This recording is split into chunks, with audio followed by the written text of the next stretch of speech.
iridu jgħaddu l-liġi li tillegalizza l-kannabis illum qabel għada, imma għajra l-Ministru tas-Saħħa ħadd minnhom m'għandu l-kuraġġ jgħid li jaqbel magħha quddiem il-kameras.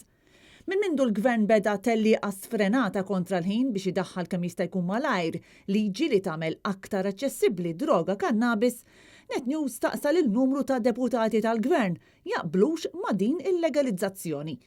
Iżda huwa evidenti li tista' tgħid kollha kienu skomdi jammettu li se jkollhom sem f'din il-leġiżlazzjoni.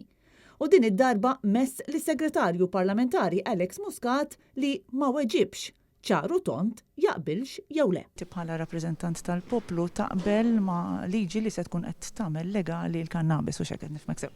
Jiena nista' ngħidlek li bħala Gvern konna uniti fid-diskussjoni li kellna. Alex Muscat baqa' isiba diffiċli iwieġeb iva jew le għall-mistoqsija taqbilx mal-legalizzazzjoni tal-ħaxixa. Il-mistoqsija hija inti bħala rappreżentant tal-Gvern taqbel ma' liġi li tagħmel legali l-kannabis? It's a very simple question, yes or no l-answer.